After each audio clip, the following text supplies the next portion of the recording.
Let's be honest.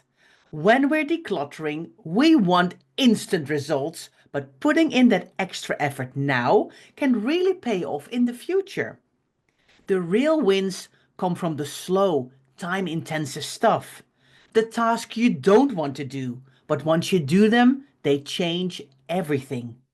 In this episode, we'll chat through 8 decluttering steps that take time up front but bring lasting peace, order, and ease.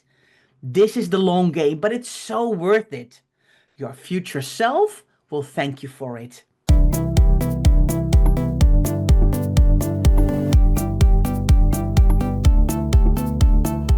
You're listening to the Declutter Hub podcast, bringing you tried and tested, no-nonsense tips and advice from the leading experts in decluttering and organising your home. Now here are your hosts, Ingrid Jansen and Leslie Spellman.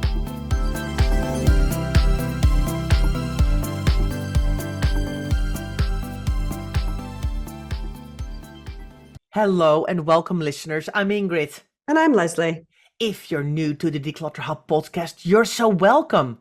What you'll find is that we try and find a fun factor in the serious business of decluttering. And if you've been here for a while, you know exactly what we mean. So thank you so much for listening.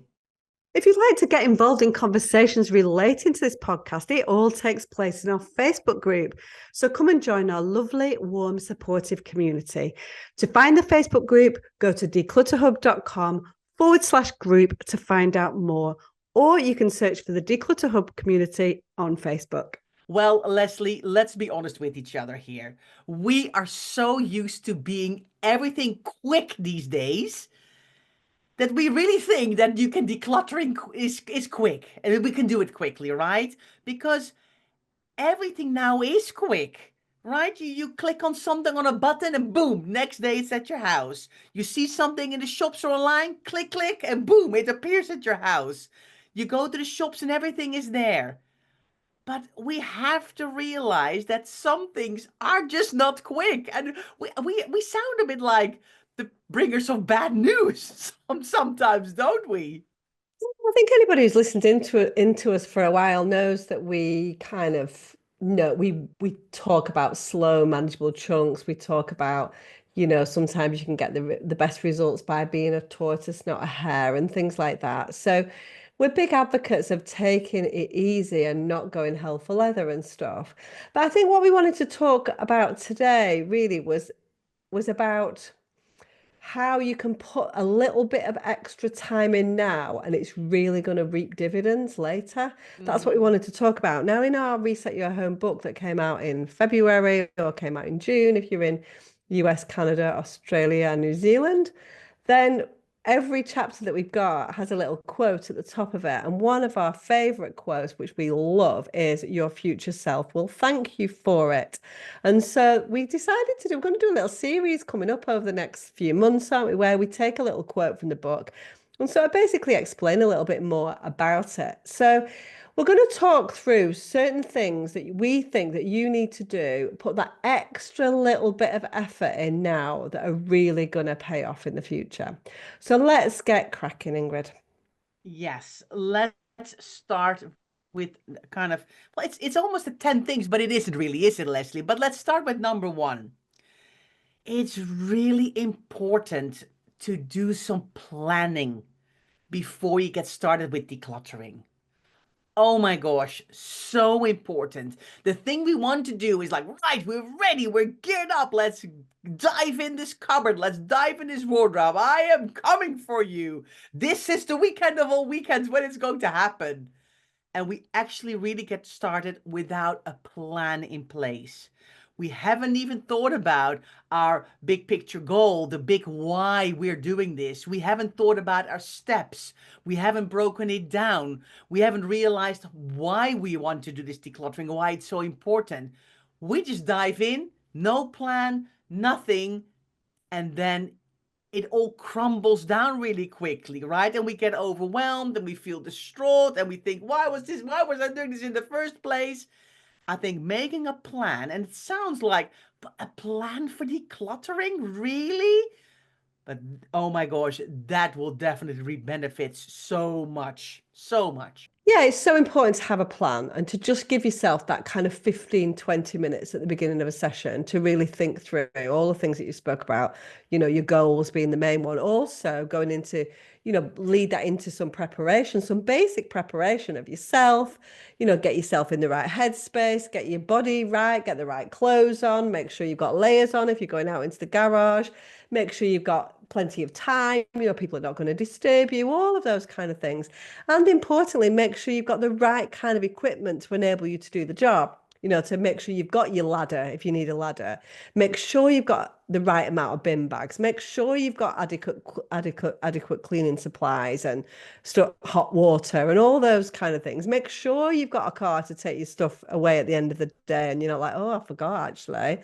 My husband's taking the car today and I can't do that. Or make sure you've got somebody that can help you on the weekend to take the stuff to charity shop. Make sure you've got a room that you can put some stuff in as a holding area if necessary. You need to think about all these things because these are the kind of things that you go into a project, you start without thinking about them, and then all of a sudden you become stuck and it becomes too hard and you stop. And that's what we're trying to avoid, isn't it? We're trying to avoid that kind of stalling side of it. So if you preempt these problems that may happen or preempt some of the things that you need to think about, then it's going to make it so much easier. So just a little bit of effort at the beginning really does reap those rewards. Yeah, absolutely. Another thing I think that can be super helpful is to take some before pictures. So if you're going to work on a certain room, an area, a drawer, a cupboard, a wardrobe, snap a picture. It is so easily forgotten. And I know a lot of people think, but I don't want to see the stuff. I don't want to see later how bad it was. I don't want to see the chaos that was in this room.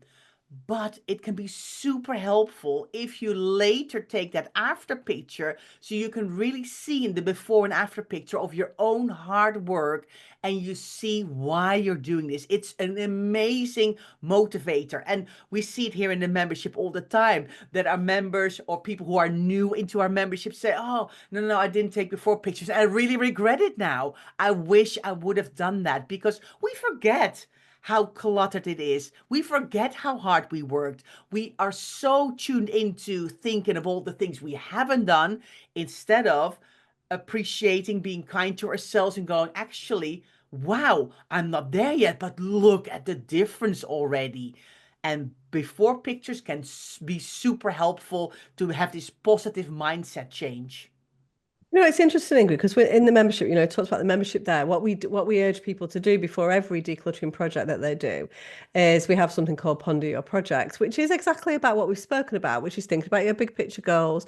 But it's also about thinking about how you feel about something. What does it make you feel like when you walk into that room? And so sometimes it's not just about pictures, it's about feelings and being able to chronicle those feelings on a piece of paper, in a notebook, whatever, is also going to be very, very motivating later. It's interesting because we've done a lot of kind of sorting out of, technical stuff, haven't we, in the membership later. And a lot of that has meant that we've gone back. We started this membership in the podcast 7 years ago now. We can't believe it. And we're going back to some of the stuff that we did in the early days to try and basically declutter, right? I think most of it. But it's really interesting to see, isn't it, Ingrid, how far we've come in terms of what we did then and what we do now. And sometimes you just need that little boost to go, wow, that was the way we used to do it. And now we're doing so much more. It's really, it allows you to appreciate your own work. And I think that, but you can be forgiven for just wanting to jump in and get the results straight away because it's something that you want to put behind you. But once it is behind you, being able to look back and see that progress is the very thing that motivates you forward because otherwise you just forget. You forget that you did it all. That's the thing. So we're big, big advocates of before pictures and writing down your feelings and your thoughts about the project that's upcoming. Absolutely. I mean, game changer. Absolutely. Another thing that's really important in your decluttering journey is establishing your exit plan. So you haven't even decluttered yet, but we want you to already think about where the stuff is going to go. Is this going to be donated to a charity shop? Are you going to list some of your items on a free giveaway app? And which app is this going to be?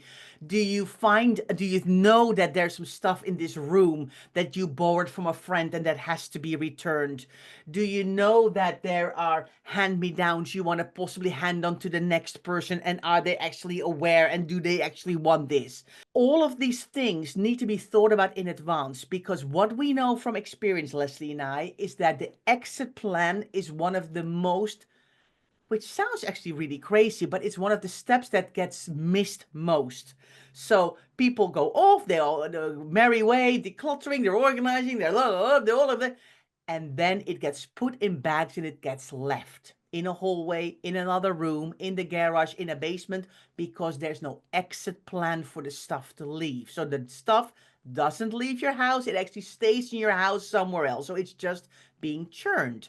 So an exit plan is crucial, especially in the beginning days of your decluttering journey, because the volumes will be higher probably. Later on down the road, when you start to get your house under control and decluttering becomes more of a maintenance than I need to do massive projects to get this all back on track, a donation station replaces that exit plan, because if you've only got a few little bits, you're not going to drive with 2 or 3 things across town to donate it, but you can create a donation station where you can put them in, and then once every couple of weeks you bag it all up and off you go. But an exit plan, whether it's an that day exit plan or the next day or a donation station, needs to be thought of, because it can be a massive barrier, and definitely your future self will thank you for this if you've sorted this out before. Absolutely. I think, it's interesting really, because when we work as the Clutter Fairy one-to-one in people's homes, I mean, obviously we do a lot of that for people, and it's the most impactful, arguably the most impactful part of the process is getting the stuff out the door, right? Yeah. And it is, like, as you say, it's something where people stall. And so it's something that we definitely try and do, because we don't want that stuff to be left in the home. And so Yeah. either we can take it, certain things we take stuff to charity, but we definitely talk about to the client before we've even started that project, where's this stuff going to go? Because we know that if the client and us collaboratively work together and have a successful decluttering project, it can be 10, 15, 20 bags of stuff that needs to go, right? And so where's that going to go? It can't just sit in your hallway, it can't just sit in your back of your car. Like you say, it needs to go somewhere. So to Yeah. get it out is the bit that kind of allows you to kind of breathe more easily, doesn't it? Absolutely. Yeah, absolutely, Leslie. And I think I see that the same thing with Organize Your House as well. When I tell clients we take away the stuff for you, they're like, oh, that's nice, because they hadn't even thought about it yet. So I Exactly. could, yeah, Very, very, very impactful. And I think one of the other things that I wanted to talk about actually, Ingrid, was we talked about getting your equipment ready and in the preparation side of it. So really have a think through about how your room or the area that you're tackling looks, and whether or not you're going to need anything additional to temporarily gather like with like. Like we talk a lot in this podcast about gathering like with like, getting similar items together, which allows you then the opportunity to look at the volumes of stuff that you've got, for example. So for some people, that's an integral part of the process, to be confronted by the amount of stuff that you've got, which allows you then to make a decision on it. And it might be that in order to facilitate this, you might need some collapsible crates, for example, that you can put stuff into, sort into. It doesn't necessarily, I'm a lover of collapsible crates because they stack, because they can be broken down after you've used them. They can go vertically. All of those things are really super helpful. This can be bigger bags for life. It can be cardboard boxes. It can be anything really, but it's useful to be able to containerize things. So think about how your messy middle is going to look. So there's always, it kind of gets worse before it gets better. How are you going to contain that so that it doesn't become overwhelming? So think about the overwhelm that may ensue. Think about the way that you've done declutter in the past, and try and prepare well so that doesn't happen. Of course, as professional organisers, that's what we do. We try and manage the process nicely so that it feels more controlled, and we're going to urge you to do that. So put the time and the effort in before, gather some things that are going to help you along the way, and all of a sudden it's just going to feel that much calmer, isn't it, Ingrid? Yeah, I think absolutely. And I think it can be really, really helpful because once you've got crates or boxes in place, you can also label them or put notes on them or put stickers on them or anything like that to help you remember.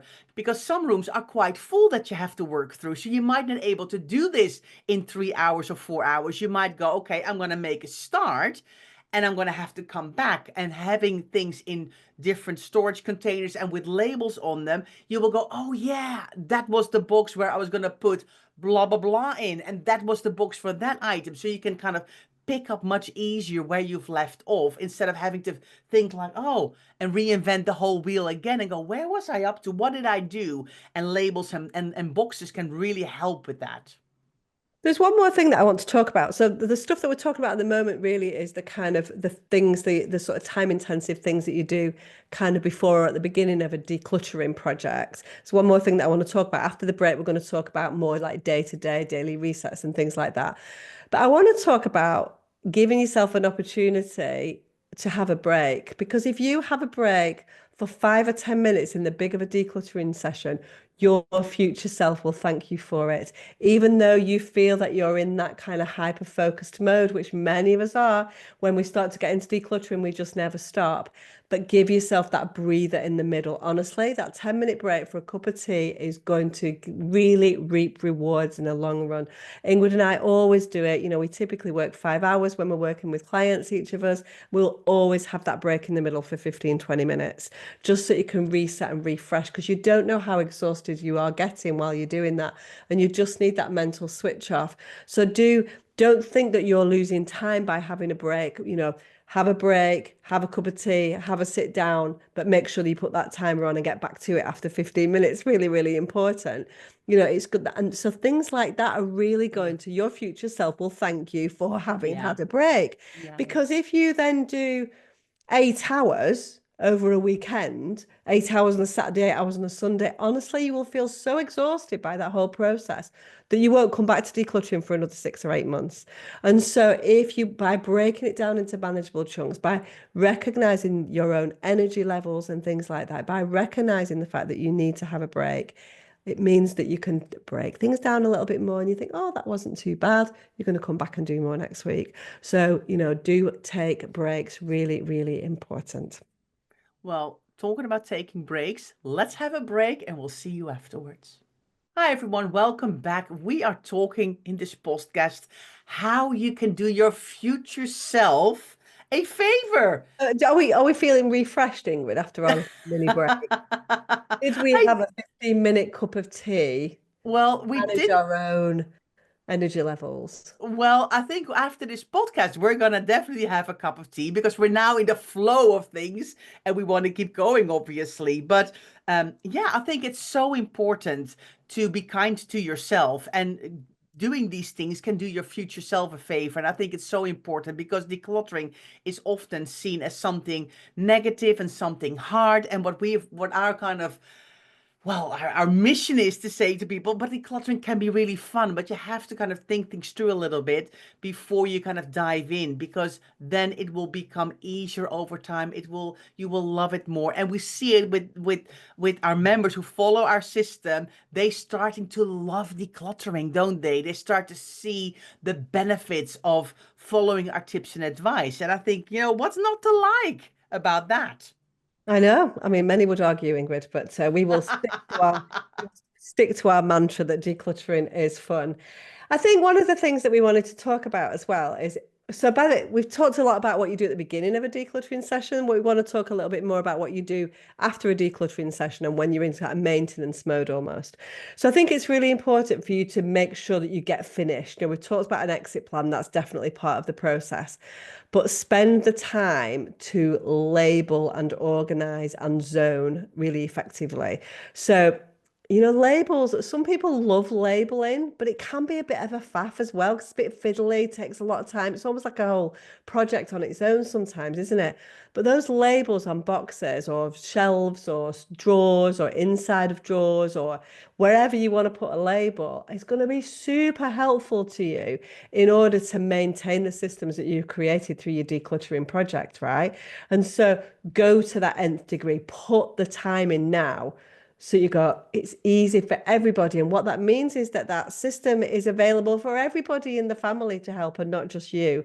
By putting a label on, no one's got an excuse. You've not got that, well, I didn't know where it was going to go, so I just put it on the end of the work surface, or I just put it on in the loft hatch, for example. I just put it in there and because I don't know where it goes. Well, if everything had a label on it, then everybody would know where it went. And so spend the time putting the labels on, and your future self will thank you for it. Absolutely. Now, when we've started our decluttering, we've done lots of work around our houses, but of course we have to start doing things daily to stay on top of it. And we call them, as you probably know, if you've been listening in for a while, we call these our daily resets. And boy, oh boy, do you help your future self when you do your daily resets, especially the ones in the evening after dinner, doing the washing up, filling the dishwasher, turning it on, wiping those kitchen counters, emptying the recycling, tidying up the living room before you go to bed by putting the cushions back and the remotes back into place when you've been watching telly, and all of these things. Oh, you wake up to just a tidier house. And that feeling is honestly the best. And it really is a game changer for so many of our listeners, Facebook group members, our members in our membership. The daily resets are so key, aren't they, Leslie? I think in terms of doing your future self a favor, if that was our quote, really, that's kind of this podcast is all hinged around, really. This is arguably the most important one, Yeah. right? So if you do one thing, then this is going to be it. It's really, really, we can get away without labels. We could get away without preparation if we wanted to, but we cannot get away without daily resets. We have to do daily resets. Otherwise, our house will just go back to square one all of the time. So the other ones that we've spoken about just make things that a little bit easier for yourself. They have a little bit more longevity in them. This one is an absolute non-negotiable. You have to do daily resets. If you do your daily resets meticulously, you may not have to do weekly resets, but most people have to do a weekly reset as well. So you do kind of a bigger one where you're tidying up a little bit more. So important, to give yourself, and the kind of your future self will thank you for it. It's really about waking up in a positive frame of mind. I mean, now I don't know whether anybody has listened, but we did a podcast with a lovely lady called Marianne Slater back in the day. It's probably like 3 years ago now, isn't it, Ingrid? It feels like yesterday, but it's probably three years ago. Where she's got a floral studio, and she definitely spoke about doing her future self a favor, because what she did was made sure at the end of every day, and you can imagine how messy like a floral studio gets with all of the stuff that you're cutting off and all that. And it can, I'm sure that creative process is probably quite messy. And she was like, every day. So, she was a member of ours. She went in and she made sure that at the end of every day, even though she was exhausted after 8 or 9 hours of floristry, made sure that that floral workshop was tidy, so that when she got up the following day, then she didn't come into a mess. And it's the same with your kitchen, the same with your bedroom. You don't want to go into your bedroom at night to get into bed and it'd be messy. You don't want to come down to your kitchen in the morning to start your day afresh and it'd be messy.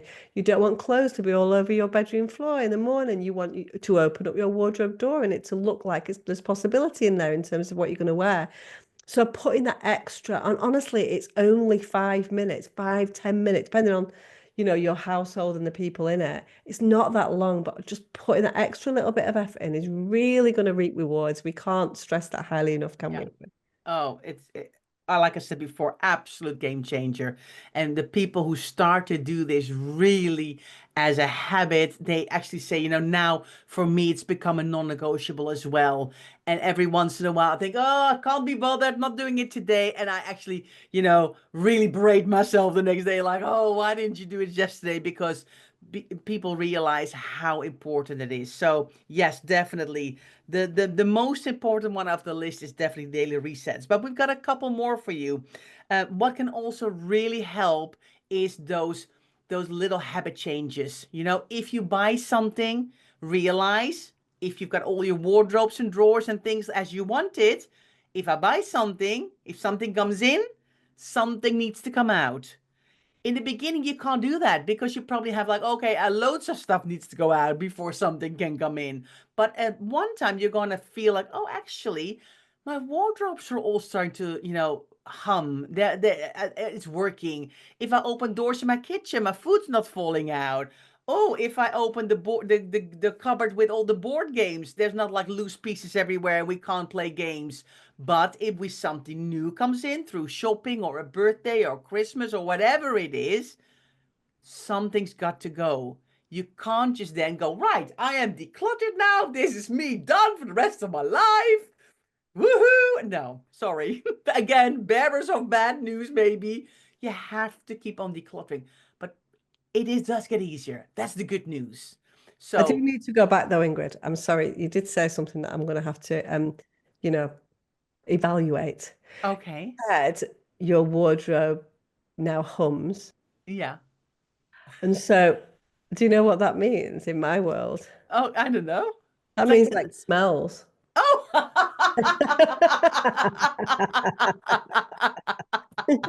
I'm like, hums me like it I runs don't, runs smoothly. did you mean like hums along, like purrs along nicely in a kind of Yeah, old yeah, fashioned? I mean, yeah. that probably is a thing to be fair, but something that hums to us, maybe it's just like a Manchester thing, I don't know. It's like, that smells horrible. So I I know. was like, and then you kept on talking and I couldn't put you up over it. But I just had to get it in there. So Yeah. tell me, is it just me that says that if something hums that it smells, or is that just, or is Ingrid completely got that wrong? Because I've never heard of a wardrobe humming before, I must admit. I know, but like runs like clockwork, is that maybe better then? Yeah, I mean, I see where you're coming from. I can understand where the word comes from, but I just don't know whether it's like a thing. But I might be wrong. I keep getting told off all the time when I'm picking you up on these words and things. People are like, "I'm with Ingrid. She's like the." So, but anyway, yeah. So there we go. I forgot what we were talking about now. But you were talking about one in, one out, which is a really good habit. So, that's really going to help you to maintain those decluttering processes. And Yeah, one last thing that we wanted to talk about, what is the big bane of our lives is paperwork and letters and all that kind of stuff that comes into our homes. And I think if we just spend a little bit of time at the point of entry, it's going to save us oodles of time later. yeah, So make sure that when that mail, junk mail, letters, free newspapers, all that kind of stuff comes in, or stuff that's coming in from the kids from school, spend literally seconds going through it, ditching the envelopes, ditching the terms and conditions, putting it straight into the recycling.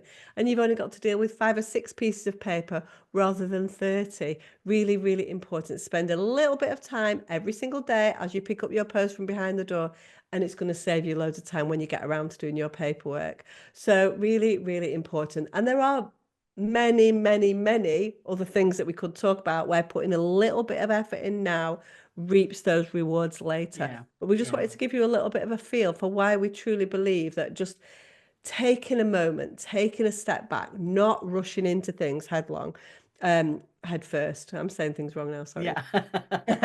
But you're not mean to me. You don't pick me up on these things you say. I just laugh. You just laugh. Ha ha, she got something wrong as well. Cool. Yeah.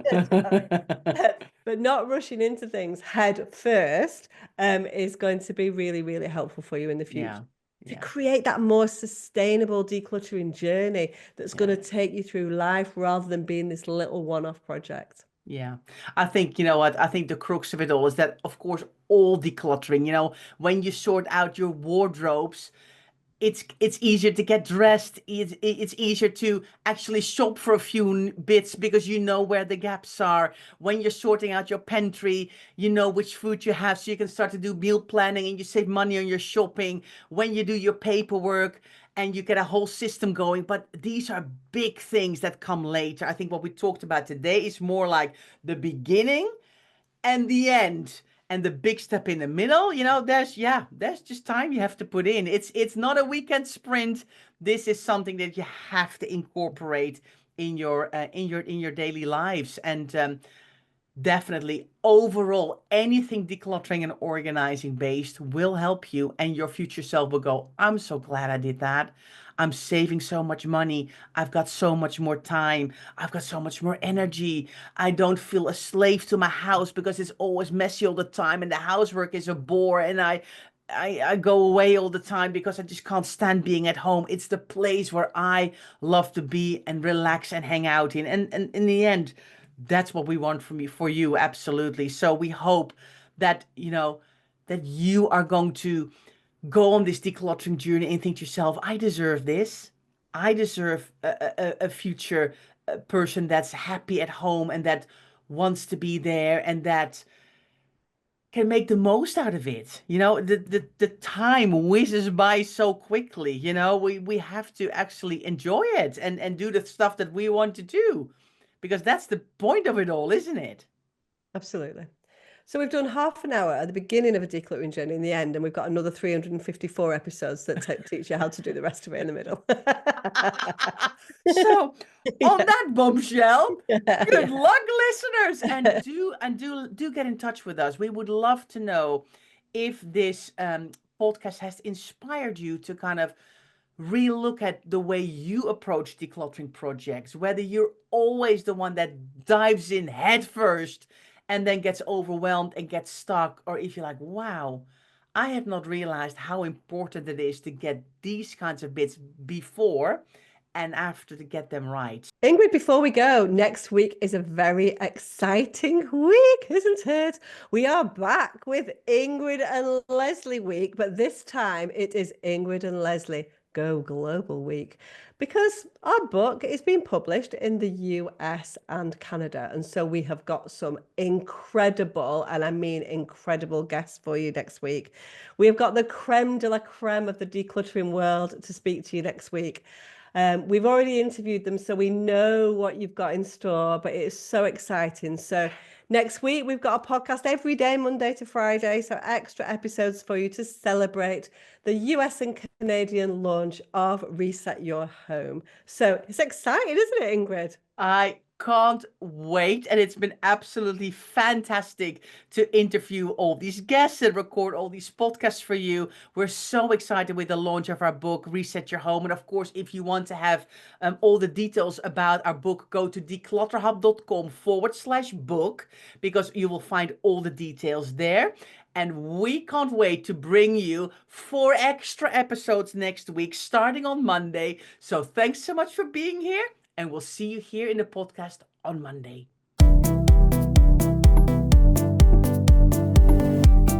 Thanks so much for listening to the Declutter Hub podcast. Don't forget to subscribe to us in your podcast player so you don't miss an episode, and we'll see you next week.